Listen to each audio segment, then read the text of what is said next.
Hello बच्चों, आज के इस भाग में हम संदेश लेखन के विषय में जानकारी प्राप्त करेंगे।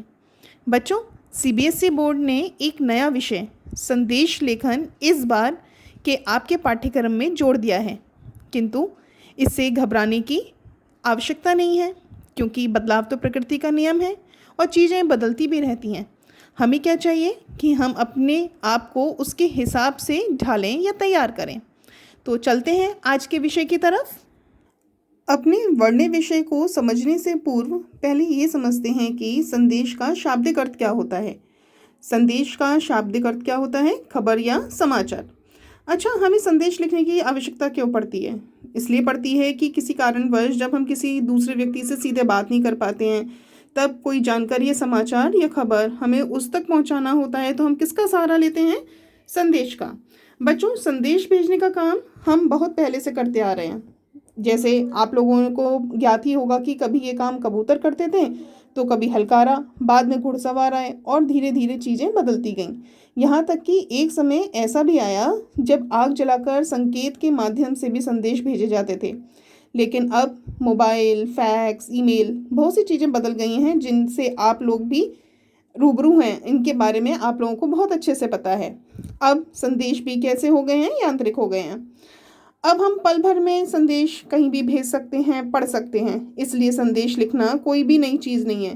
बस कुछ बातों का अगर हम ध्यान रखें और समझें, तो हम आसानी से परीक्षा में अच्छे अंक भी प्राप्त कर सकते हैं। बच्चों, संदेश लेखन के अंतर्गत जानते हैं कि संदेश कितने प्रकार से लिखे जाते हैं। संदेश लेखन का सबसे पहला प्रकार है शुभकामना संदेश। शुभकामना संदेश कब लिखे जाते हैं? जैसे अगर हमें किसी व्यक्ति के जन्मदिन की बधाई देनी हो, उसकी सालगिरह की बधाई देनी हो, या फिर विद्यार्थियों को उनकी परीक्षा में सफलता प्राप्त करने के लिए या किसी की पदोन्नति पर भेजे जाने वाले जो संदेश होते हैं, वो किसके अंतर्गत आते हैं? शुभकामना संदेश के अंतर्गत। इसका दूसरा प्रकार है पर्व व त्योहार संदेश। बच्चों, आप लोग दीपावली, होली, क्रिसमस, स्वतंत्रता दिवस, ईद, इन सारे त्योहारों की एक दूसरे को, अपने जानने वालों को, अपने रिश्तेदारों को, अपने मित्रों को संदेश भेजते रहे हैं। तो ये संदेश किसके अंतर्गत आते हैं? पर्व त्योहार संदेश के अंतर्गत। इसका तीसरा प्रकार है शोक संदेश। शोक संदेश कब होता है, कब लिखा जाता है? जब किसी व्यक्ति की पुण्यतिथि या मृत्यु पर लोगों को जानकारी देनी हो, तो ऐसे संदेश किसके अंतर्गत आते हैं? शोक संदेश के अंतर्गत। इसका चौथा प्रकार है व्यक्तिगत संदेश। परिजनों को बधाई व शुभकामना संदेश, कहीं जाने या आने का संदेश या किसी भी अन्य तरह का संदेश जो सिर्फ परिजनों को दिया जाता है, वो किसके अंतर्गत आता है? व्यक्तिगत संदेश के अंतर्गत। इसका पांचवा प्रकार है सामाजिक संदेश। धार्मिक या सामाजिक कार्यक्रम से जुड़े हुए आयोजन, जैसे पर्यावरण दिवस पर संदेश, जल बचाओ संदेश, बेटी बचाओ बेटी पढ़ाओ आदि अवसरों पर दिए जाने वाले संदेश किसके अंतर्गत आएंगे? सामाजिक संदेश के अंतर्गत। इसका छठा प्रकार है मिश्रित संदेश। मिश्रित संदेश के अंतर्गत जैसे वर्तमान में चल रही जो कोरोना महामारी है, उससे संबंधित, डेंगू, मलेरिया आदि से संबंधित, या फिर बाढ़, भूकंप आदि से संबंधित जो संदेश हैं, जो देश से जुड़े होते हैं, वो किसके अंतर्गत आते हैं? मिश्रित संदेश के अंतर्गत। बच्चों, अब जानते हैं कि संदेश लेखन को लिखते समय हम किन बातों का ध्यान रखें, जिससे जो हमारा संदेश लेखन है वो आकर्षक भी हो और सही हो। तो सबसे पहले जब हम संदेश लेखन लिखते हैं, तो उसे किसी सीमा रेखा, जैसे बॉक्स या गोले के अंदर लिखा जाना चाहिए। जैसे कि आपको याद ही होगा, जब हम विज्ञापन लेखन लिखते हैं, तब उसे भी किसी बॉक्स या गोले में लिखा जाता है। इसी तरह से जो संदेश लेखन है, वो भी किसी बॉक्स या गोले की सीमा रेखा के अंदर ही लिखा जाता है। इसमें दूसरी ध्यान देने वाली बात यह है कि संदेश की शुरुआत में संदेश शब्द लिखना सबसे ज़्यादा ज़रूरी है। कि सबसे ऊपर आप क्या लिखेंगे उस बॉक्स में? संदेश। जैसे कि आप जन्मदिन की बधाई का संदेश लिख रहे हैं, तो सबसे ऊपर लिखेंगे जन्मदिन की बधाई का संदेश। इसी तरह से इसका तीसरा ध्यान देने योग्य बिंदु क्या है कि जो संदेश लेखन में बाईं ओर दिनांक व समय लिखा जाता है। पहले दिनांक व समय की जब हमने संदेश लिखा है किस तारीख को और कितने समय पर लिखा है। फिर मुख्य विषय का कम लेकिन प्रभावशाली सरल शब्दों में वर्णन करते हैं, क्योंकि इसके लिए 30 से 40 शब्दों की ही सीमा रेखा तय की गई है कि 30 से 40 शब्द ही होने चाहिए। थोड़ा ऊपर नीचे हो सकते हैं कि 40 से 45 शब्द हो जाएं, लेकिन इससे ज़्यादा नहीं होने चाहिए। तो इसका अंत में लिखने वाले का नाम अवश्य लिखते हैं। जैसे संदेश में आपने जिसको भी बधाई संदेश दे रहे हैं उसके लिए आपने विषय लिखा, फिर उसके बाद उसका अंत में नाम देते हैं। लेकिन परीक्षा में जैसे कि आपको ज्ञात है कि जैसे हम पत्र लेखन लिखते हैं या फिर हम कोई विज्ञापन लेखन भी लिख रहे हैं तो उसमें नाम अंकित नहीं किया जाता। इसी तरह से संदेश लेखन में भी नाम के स्थान पर क ख ग लिखा जाता है। विषय अनुसार चित्रों का उपयोग भी कर सकते हैं कि अगर जो हमारा संदेश है उसमें हमें चित्रों की उपयोगिता लगती है तो हम वो भी बना सकते हैं, लेकिन बहुत अधिक चित्र नहीं बनाए जाते। यदि किसी कविता या दोहे या शायरी की आवश्यकता हो तो वो भी हम इसमें लिख सकते हैं। लेकिन ये ध्यान देने योग्य बात है कि जो संदेश है वो हमेशा सरल व संक्षिप्त शब्दों में और जो विषय दिया गया है उसके अनुसार ही लिखा जाना चाहिए, और समय से और साथ ही शब्द सीमा का ध्यान भी रखना चाहिए। अन्यथा जो आपका विषय कुछ दिया गया है और आप उसकी भूमिका में ही बहुत लंबा चौड़ा लिख देंगे तो वो प्रभावी संदेश नहीं होगा। अब जानते हैं आगे कि संदेश लेखन का प्रारूप क्या होता है। बच्चों, अब जानते हैं कि संदेश लेखन का प्रारूप क्या होता है।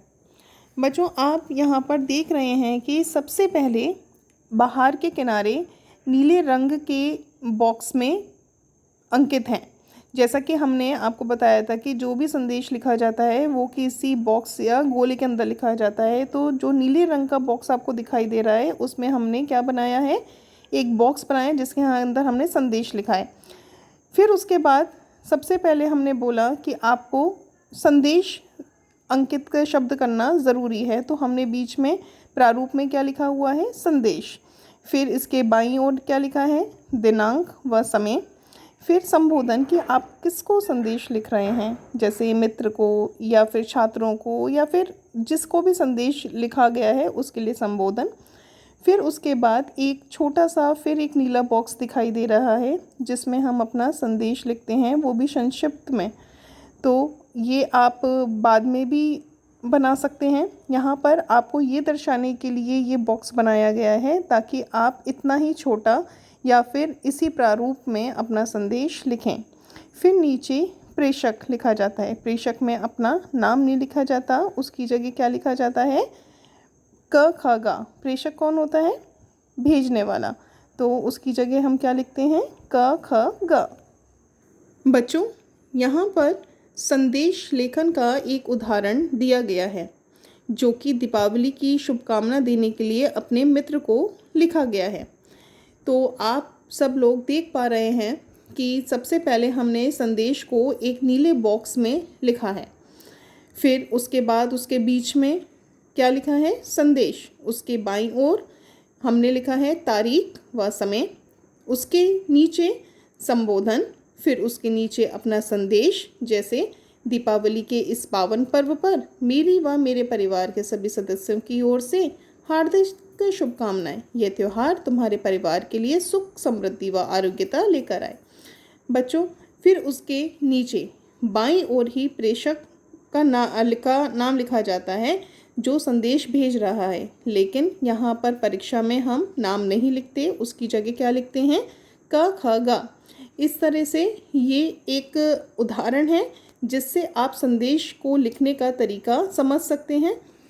आगे हम एक उदाहरण से आपको संदेश लेखन के बारे में और अच्छे से जानकारी देते हैं। बच्चों, यहाँ एक उदाहरण और देखते हैं।